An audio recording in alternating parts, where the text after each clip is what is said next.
আখিলে বায়াতের সাথে হেরে গিয়ে জমানার জুনায়েদ বাগদাদি হয়েছে। জুনায়েদ বাগদাদি আওলাদে রাসূলের বিরুদ্ধে গিয়ে ইয়াজিদের নাম গন্ধ বংশ পর্যন্ত মুছে গেছে। কিন্তু আওলাদে রাসূলের সাথে কুস্তি লড়তে গিয়ে যখন জানতে পারল জুনায়েদ পালোয়ান তিনি কুস্তি লড়তেছেন কার সাথে, বলে আওলাদে রাসূলের সাথে। ওগো আওলাদে রাসূল, আমি জুনায়েদের সাথে কেন আপনি কুস্তি লড়তে আসলেন? আওলাদে রাসূল বলল, ও জুনায়েদ, আমার ঘরের মধ্যে আমার ছোট ছোট মাসুম বাচ্চা আজকে 3 দিন যাবত খাবার নাই, পেটের মধ্যে ক্ষুধার যন্ত্রণায় আমার ছোট সাহেবজাদা চোখ উল্টায়া বেহুশ হয়ে পড়ে গেছে, খিদা সহ্য করার ক্ষমতা নাই। আমরা আওলাদে রাসূল, আমরা যাকাতও খাইতে পারি না, আমরা আওলাদে রাসূল, আমরা ভিক্ষাও করতে পারি না। ও জুনায়েদ, এই জন্য তোর সাথে পালোয়ানগিরি লড়তে এসেছি। আজকে যদি তুই হেরে যাস, আমি যদি জয়লাভ করি, তাহলে আমি 10,000 স্বর্ণ মুদ্রা পাবো, সেগুলা দিয়ে আমার পরিবারকে সাজাবো। জুনায়েদ চিন্তার মধ্যে পড়লেন, আওলাদে রাসূলের কথা মানলে জগৎ তাকে থুতু মারবে, আবার আওলাদে রাসূলকে হারায়া দিলে আর আমার দয়াল নবী কদম থেকে বহিষ্কার হয়ে যাবে। জুনায়েদ বাগদাদি মনকে প্রশ্ন করলো, ও মন বল, এখন আমি কি করব? মন বললেন, ও জুনায়েদ, দুনিয়া দামি না আখিরাত দামি? মনের কথা শুনে জুনায়েদ বলল, ওয়ালাল আখিরাতু খায়রুল লাকা মিনাল উলা, দুনিয়া থেকে আখিরাত বড় দামি। তাহলে আখিরাতের কথা যদি চিন্তা করো, আখিলে বায়াতকে ইজ্জত করো। 3 বার কুস্তি লড়লো, 3 বারই জুনায়েদ হেরে গেল, ইচ্ছাকৃতভাবে হেরে গেল, বারবার হেরে গেল। এলাকার বাদশা তাকে দূর দূর করে তাড়িয়ে দিল। এলাকার রমণীরা থুতু মারলো, কালি মারলো, টমেটো মারলো, কত অপমান করে বাগদাদ থেকে বের করে দিল। জুনায়েদ জঙ্গলের মধ্যে যাইয়া 2 চোখের পানি ছাইরা আল্লাহর দরবারে কাঁদে, আল্লাহ, জীবনে এত অপমান কখনো হই নাই। আওলাদে রাসূলকে ইজ্জত দিতে গিয়ে, আওলাদে রাসূলকে ভালোবেসে আমি জুনায়েদ পরাজিত হয়েছি। পরাজিত হয়ে কলঙ্কের মালা গলায় নিয়েছি। কাঁদতে কাঁদতে সিজদায় পড়ে ঘুমায় গেল। দেখা যায় স্বপ্নের মধ্যে যিনি আয়েশা হাজির, তিনি আর দুনিয়ার কেউ নয়, তিনি হলো আমার দয়াল নবী, নূরুন নবী, জিন্দা নবী, রাহমাতাল লিল আলামিন। আয়েশা ডাক দেয়, জুনায়েদ, তুমি কান্না কেন করো? স্বপ্নের মধ্যে ডাক দিয়া বলে, ইয়া রাসূলুল্লাহ, আজকে আমি অপমানিত হয়েছি। আপনার আওলাদকে ইজ্জত করার জন্য জগৎ আমাকে জুতার মালা দিয়েছে, আপনার আওলাদকে ইজ্জত করার কারণে আমার রাসূল বলেন, জুনায়েদ, তুই আমার আওলাদকে ভালোবেসে আওলাদের কাছে হেরে গিয়ে জগৎ তোকে জুতার মালা দিল, আমি রাসূল তোর জন্য একটা মালা এনেছি। ওই মালা হলো বেলায়েতের মালা।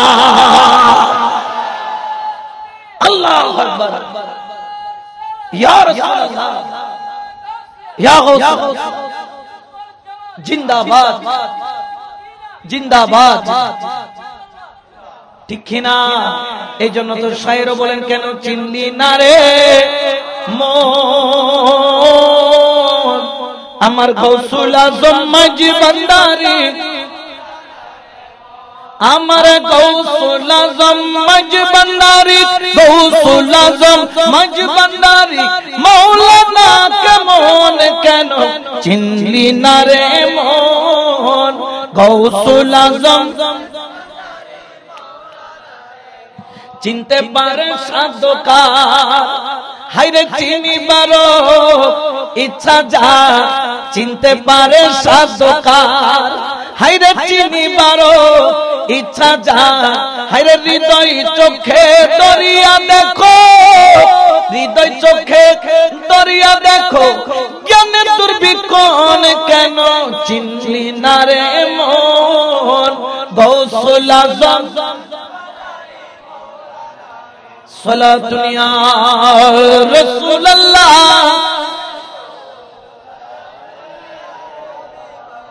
আওলাদ রাসূলের সাথে কারবালায় বাহাদুরি করতে গিয়ে ইয়াজিদ বরবাদ হইছে, ইয়াজিদ মালাউন হইছে, ইয়াজিদ মুনাফিক হইছে, ইয়াজিদ বেদিন হইছে, ইয়াজিদ কাফের হয়েছে। আর আওলাদ রাসূলকে সম্মান করে পালোয়ান থেকে, কুস্তিবীর থেকে জুনায়েদ বাগদাদি হয়েছে। বড় করে বলেন সুবহানাল্লাহ। তো আমরা কি ইয়াজিদের মতো হতে চাই না জুনায়েদ বাগদাদির মতো হতে চাই? জোরে বলেন না কার মতো? তো জুনায়েদ বাগদাদি আওলাদ রাসূলকে ইজ্জত করেছে না বেইজ্জতি করেছে? আর ইয়াজিদ, এই জন্য আমরা তাদের সাথে সম্পর্ক নাই যাদের সাথে আওলাদ রাসূলের ভালোবাসা, জোরে বলেন না কোনো ভালোবাসা। আমার ইমামে হুসাইন রাদিয়াল্লাহু তাআলা তিনি কারবালার ময়দানে কেন গেলেন? ইমামে হুসাইন কারবালার ময়দানে এই কারণে গেলেন, এই কারবালার ময়দান থেকে হক আর বাতিলকে পরিচয় করিয়ে দেওয়ার জন্য। কারণ আগে বাতিল চিনা যাইতো, যেমন ফেরাউন ছিল বাতিল, আর ফেরাউনকে মোকাবেলা করার জন্য হকের পক্ষে হযরত মূসা, যেমন নমরুদ ছিল বাতিল, নমরুদকে মোকাবেলা করার জন্য আমার হযরত ইব্রাহিম খলিলুল্লাহ, যেমন আবু জাহেল আবু লাহাব ছিল বাতিল, যাকে মোকাবেলা করার জন্য আমার রাসূলুল্লাহ। কিন্তু কারবালার ময়দানে কোনটা হক কোনটা বাতিল চিনার কোনো উপায় নাই, কারণ এই দিকেও দাড়ি, এই দিকেও দাড়ি, এই দিকে ৭২ জন, এই দিকে ২২,০০০, এই দিকেও কোরআন, এই দিকেও কোরআন, এই দিকেও ইমাম, এই দিকেও ইমাম, এই দিকেও নামাজ, এই দিকেও নামাজ, এই দিকেও মুফতি, এই দিকেও মুফতি, এই দিকেও মুফাসসির, এই দিকেও মুফাসসির, এই দিকেও মুহাদ্দিস, এই দিকেও মুহাদ্দিস। এই দিকের ইমাম হলো ইমামে হুসাইন, ওই দিকের ইমাম হলো আমর ইবনে সাদ। এই দিকেও কলমা পড়ে, ওই দিকেও কলমা পড়ে। ও দুনিয়ার মানুষ, তোমরা চিনবা কিভাবে হক আর বাতিল? আবু জাহেল তো আল্লাহকে মানতো না, এরা তো আল্লাহকে মানে। আবু লাহাব তো মূর্তি পূজা করত, এরা তো এক আল্লাহর ইবাদত করে।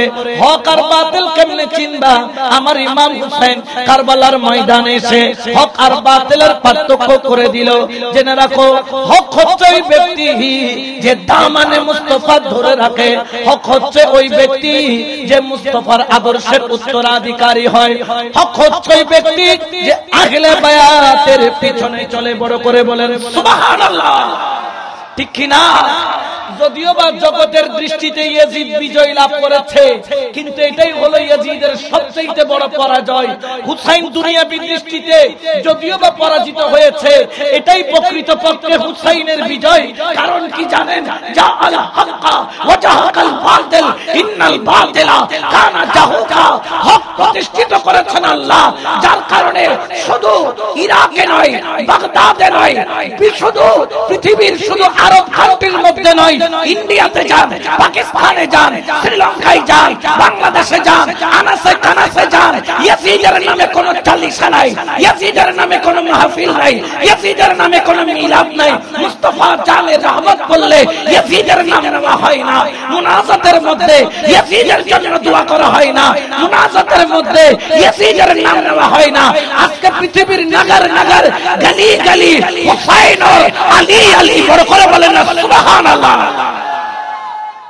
আল্লাহু আকবার, ইয়া রাসূলুল্লাহ।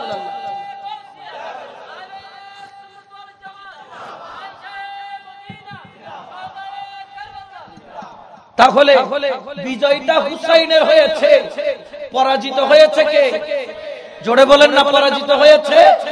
কিন্তু আমাদের দেশে দুই একটা ইয়াজিদের দালাল এখনো দেখা, যারা ইয়াজিদকে রহমতুল্লাহ আলাইহি বলে। ইয়াজিদ কি রহমতুল্লাহ আলাইহি না লানতুল্লাহ? জোরে বলেন না, রহমতুল্লাহ না লানতুল্লাহ? যারা ইয়াজিদকে রহমতুল্লাহ আলাইহি বলে তাদেরকে আমরা বলি তাদের উপর আল্লাহর লানত। বলেন না, তাদের উপর আল্লাহর লানত। যে ইয়াজিদ রাসূল পাকের আওলাদের উপর এত জুলুম করেছে, কোন হুসাইন? যে হুসাইনের মাথার তালু থেকে পায়ের তালু পর্যন্ত রাসূল পাক নিজের জবান দিয়ে চুমা দিয়েছেন। হাজরাল আসওয়াদের একটা পাথর, যাকে রাসূল পাক একবার চুমা দিয়েছিল, একবার, শুধু একবার চুমা দেওয়ার কারণে হাজরাল আসওয়াদের কত সম্মান। খানে কাবার মধ্যে যখন যাই আমরা, হাজরাল আসওয়াদের মধ্যে চুমা দেওয়ার জন্য পাগল হয়ে যাই। যদি জিজ্ঞেস করি, হুজুর আপনি হাজরাল আসওয়াদে চুমা দেওয়ার জন্য কেন পাগল? তখন আপনি আমি সবাই বলবো এই পাথরে রাসূলুল্লাহ চুমা দিয়েছেন। আমি বললাম, ভাই যদি একবার চুমা দেওয়ার কারণে এই পাথর এত দামি হয়, লক্ষবার চুমা দেওয়ার কারণে হুসাইনের দাম কত হবে? বড় করে বলেন সুবহানাল্লাহ।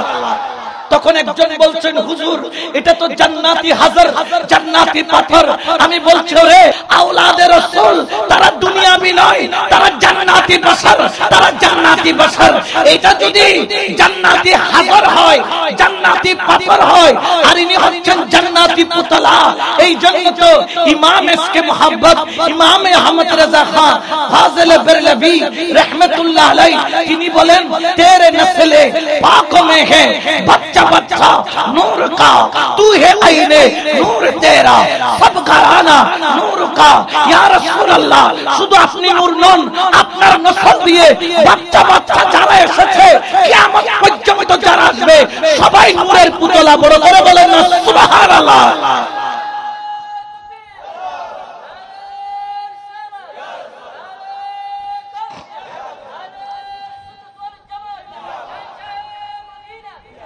তো আমরা কি ইয়াজিদের দামান ধরবো না হুসাইনের দামান?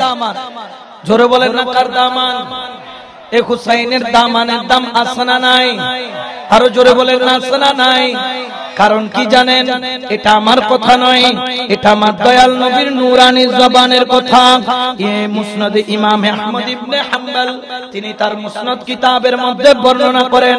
ইমাম মিশকাত শরীফের মধ্যে 573 নাম্বার পৃষ্ঠার মধ্যেও এই হাদিসখানা নকল করা হচ্ছে।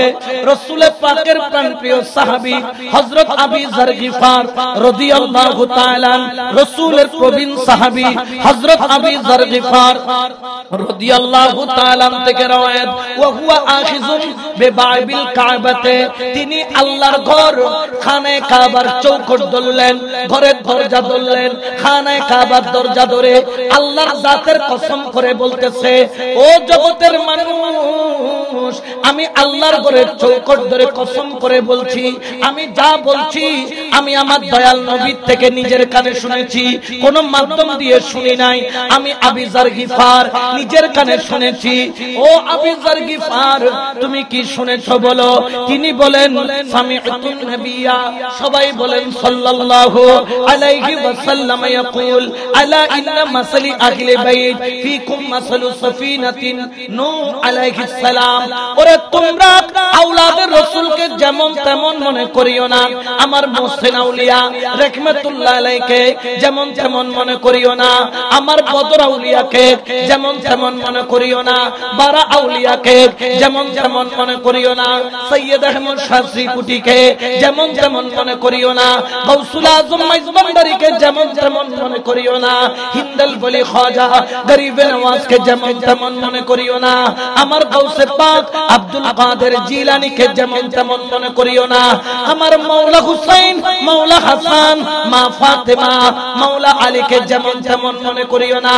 আমার রাসূল বলেছেন, আমি আবী যর গিফার নিজের কানে শুনেছি, আওলাদের রাসূলগণ হলো নূহ আলাইহিস সালাতু ওয়াস সালাম এর জাহাজের মতো, কিস্তির মতো। বড় করে বলেন সুবহান, আর জোরে বলেন না সুবহানাল্লাহ। নূহ আলাইহিস সালামের কিস্তি, এটা কি মোল্লা বলছেন না রাসূলুল্লাহ? জোরে বলেন না কে বলছেন? রাসূল পাক কি জবানে কোনদিন মিথ্যা বলে? ওই কিস্তির দাম আছে না নাই? ওই কিস্তির মর্যাদা আছে না নাই? ওই কিস্তির ইজ্জত আছে না নাই? ওই কিস্তির মাকাম আছে না নাই? যেখানে রাসূল বলছেন নূহ আলাইহিস সালাতু ওয়াস সালামের কিস্তির মতো, ইয়া রাসূলুল্লাহ এত কিস্তি থাকতে আখিলে বায়াতে নূহ আলাইহিস সালামের কিস্তি কেন বললা?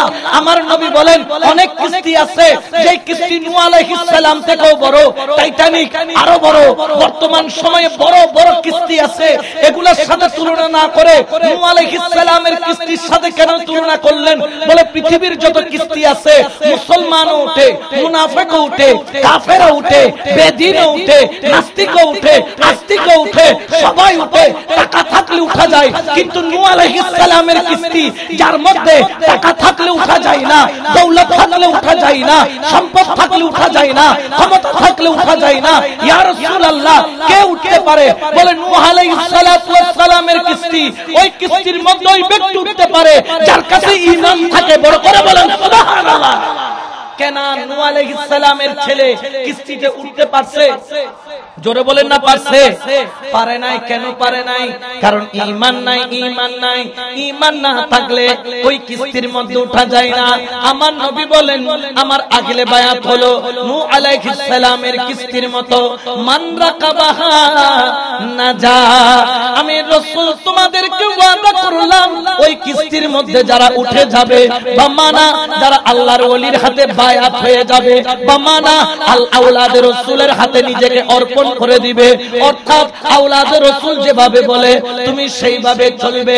মান রাকাবাহা, আমি রাসূল ওয়াদা দিলাম, গ্যারান্টি দিলাম।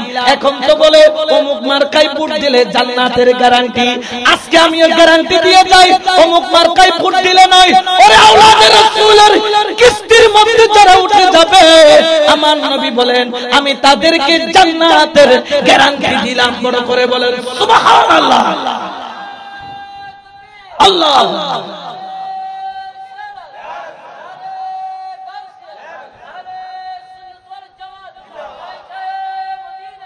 এই জন্য শায়ের বলেন, ও দেদে পাল তুলে দে, ও মাঝি হেলা করিস না, দেদে পাল, ও মাঝি হেলা করিস না, ছেড়ে দে নৌকায় আমি যাব না, বলো ছেড়ে দে নৌকায় আমি।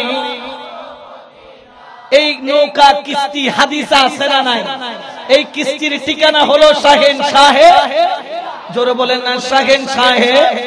এই জন্য শায়ের বলেন, মদিনার নবী এলো মায়া মেনার ঘরে, হাসিলে হাজার মানি, কাঁদিলে মুক্তা জরে।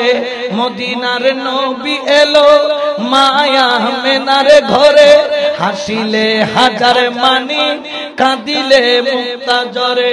ও দয়াল মুর্শিদ যার সখা, তার কিসের ভাবনা? দয়াল মুর্শিদ যার, তার কিসের ভাবনা? আমার হৃদয় মাঝে কাবা নয়নে মদিনা, আমার হৃদয় মাঝে কাবা নয়নে মদিনা।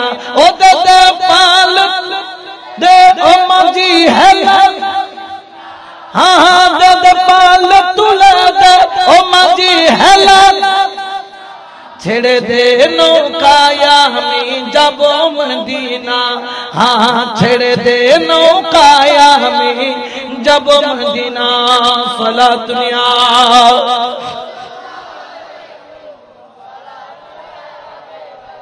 ওই নৌকায় আমরা উঠতে চাই কি চাই না?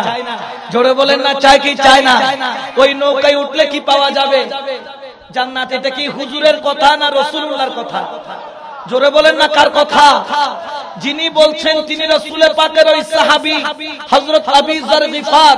তিনি আবার আল্লাহর ঘরের চৌকাঠ ধরে কসম করে বলছেন, আমি নিজ কানে শুনেছি রাসূল বলেছেন আখিলে বায়াত হলো নূহ আলাইহিস সালামের কিস্তির মতো, মান রাকাবাহা নাজাত, যে কিস্তির মধ্যে উঠবে সে নাজাত পাবে, জান্নাত পাবে। ওয়া মান তাখাল্লাফা আনহা হালাকা, যেই ব্যক্তি আওলাদের রাসূলের হাতে বায়াত নিতে পারবে না, মুরিদ হতে পারবে না, পীর পাবে না, মুর্শিদ পাবে না, আমার নবী বলেন আহলে বায়াতের কিস্তিতে উঠতে না পারলে কেনানের মতো ডুবে ডুবে ডুবে ডুবে মরবে, জান্নাতের খুশবুও তার নাকে লাগবে না। ঠিক কি না? আর জোরে বলেন না ঠিক কি না? তাহলে আওলাদের রাসূলের কাছে গেলে লাভ না লস? আর জোরে বলেন না লাভ না লস? তাহলে আমরা মাওলা হুসাইনের মাহফিল করছি, এটা কি লাভ না লস? আর জোরে বলেন না লাভ না লস? এই জন্য আওলাদের রাসূলের কদম ছাড়া যাবে না, কারণ ওনাদেরকে সম্মান করা আমাদের উপর আল্লাহ তাআলা বাধ্যতামূলক করেছেন। নামাজ যেরকম ফরজ, ফরজ করেছে কে? রমজান মাসে রোজা রাখা ফরজ, হন আর রোজা রাখা ফরজ করেছে কে? তৌফিক হলে হজ করা ফরজ করেছেন কে? তৌফিক হলে যাকাত দেওয়া ফরজ করেছেন কে? আল্লাহ। ঠিক তদ্রুপ ভাবে আখিলে বায়াতকেও ভালোবাসা ফরজ বা ওয়াজিব, এটা করেছেন কে? দলিল কি, প্রমাণ কি? নামাজের জন্য দলিল হলো আকিমুস সালাত, রোজার জন্য দলিল হলো কুতিবা আলাইকুমুস সিয়াম, যাকাতের জন্য দলিল হলো ওয়া আতুজ যাকাত। আল্লাহ পাক নামাজ, রোজা, হজ, যাকাত এগুলা কোরআনের আয়াত দিয়ে আমাদের উপর ফরজ করেছেন। ঠিক তদ্রূপ ভাবে আখিলে বায়াতকে মহব্বত করা আমাদের উপর ফরজ করেছেন। আল্লাহ কি বলেছেন? আমার আল্লাহ পাক কালামে ঘোষণা করেন, কুল লা আসআলুকুম আলাইহি আজরান ইল্লাল মাওয়াদ্দাতা ফিল কুরবা।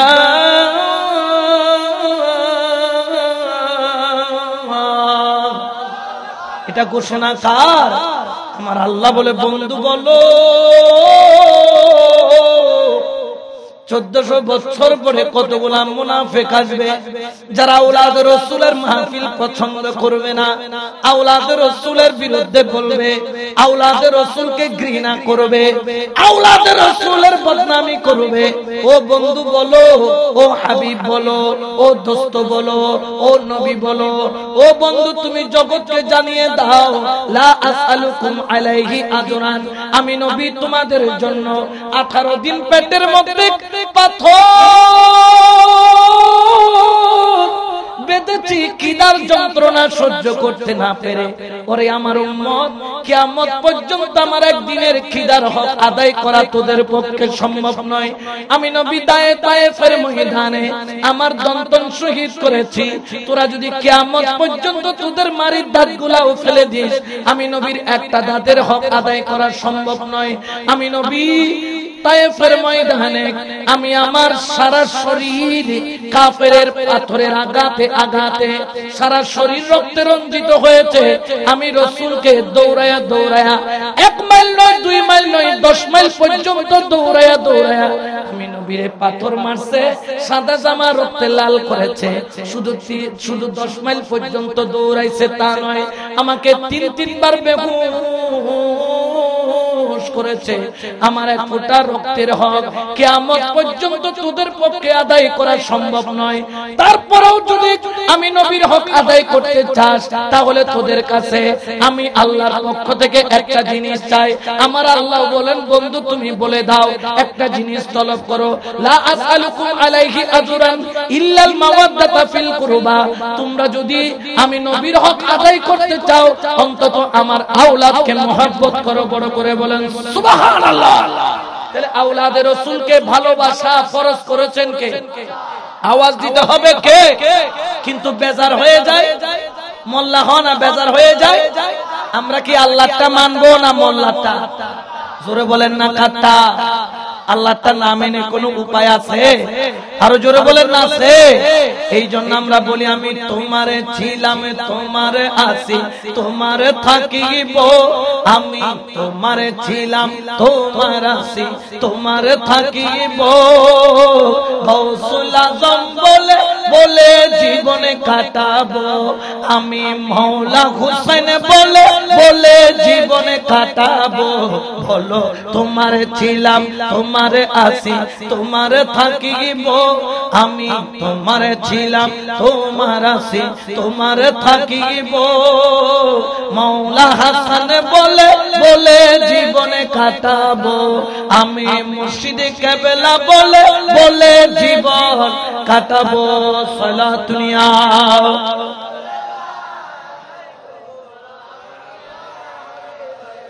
আখিলে বায়াতের যদি সম্পর্কে না জানি, ওনার ওয়াকিয়া শুনে আগে বুঝতে হবে আখিলে বায়াতটাকে। ওনাদের মর্যাদা না বুঝলে, ওনাদের মকাম না বুঝলে কারবালাও বোঝা সম্ভব? জোরে বলেন না সম্ভব? ওই আখিলে বায়াতের রাসূল যাদেরকে মহব্বত করা ফরজ করেছেন কে? জোরে বলেন। শুধু তাই নয়, যাদেরকে ভালোবাসা, আমার নবী বলেন আমি নবীকে ভালোবাসা এক। মান আহাব্বা হাসান ওয়াল হুসাইন ফাকাদ আহাব্বানি, যে আমার হাসান হুসাইনকে মোহাব্বত করলো সে আমি নবীকে মোহাব্বত করলো। মান আবগাদা হাসান ওয়াল হুসাইন ফাকাদ আবগাদানি, যে আমার হাসান হুসাইনের বিরোধিতা করলো, ওনার সাথে আদাওয়াত রাখলো, ওনার সাথে শত্রুতা করলো, নয় নয় নয়, তারা আমার হুসাইনের সাথে নয়, তারা আমি রাসূলের সাথে আদাওয়াত করলো, শত্রুতা করলো। ওরে জগতের মানুষ, যাকে ভালোবাসা রাসূলকে ভালোবাসা এক, যাকে ঘৃণা করা রাসূলকে ঘৃণা করা এক। কারবালার ময়দানে যারা আমার মাওলা হুসাইনের গলার মধ্যে তলোয়ার চালাইছে, তারা ইমাম হুসাইনের গলায় নয়, সেটা আমার রাসূলুল্লাহর গলার মধ্যে চালাইছে, ঠিক কিনা? ওরে ইমাম হুসাইন কারবালার ময়দানে ক্ষমতার জন্য যাই নাই, হক আর বাতিলের পরিচয় করিয়ে দেওয়ার জন্য গিয়েছে। সুন্নিদেরকে জানিয়ে দিচ্ছে, ও সুন্নিরা, তোমরা বড় বড় মুফাসসির দেখলে পাগল হইও না, মুহাদ্দিস দেখলে পাগল হইও না, বড় বড় শায়েখ দেখলে পাগল হইও না, যাদের মাহফিলে লক্ষ লক্ষ মানুষ দেখলে পাগল হইও না। তারা আসলে ইয়েজিদি। চিনার উপায় কি? তাদের জবান দিয়ে বের হয় নবী মূর্খ, তাদের জবান দিয়ে বের হয় আমার নবী আনপড়, আমার নবী আলিফ বা তা সাও জানে না, তাদের জবান দিয়ে বের হয় নবীকে খাও বয়। তারা উম্মাহাতুল মুমিনিনদেরকে বলে আনইনটেক ভার্জিন, এই ধরনের শব্দ ব্যবহার করে হক আর বাতিল কেমনে চিনবা? বলে যাদের জবান দিয়ে নবীর প্রেম বাহির হয় তারা হলো হক, আর যারা নবীর দোষ খুঁজে, যারা আওলাদের রাসূলের দোষ খুঁজে, তারাই হলো বাতিল, তারাই হলো ইয়েজিদি, ঠিক কিনা? তাদের সাথে আমাদের কোনো সম্পর্ক হতে পারে? ওরে কারবালার ময়দান কেন হলো? কারবালার ময়দান হক আর বাতিল পরিচয় করিয়ে দেওয়ার জন্য হলো। কারবালার ময়দান কেন হলো? অন্যায়ের বিরুদ্ধে প্রতিবাদ শিক্ষা কারবালা থেকে দেওয়া হলো।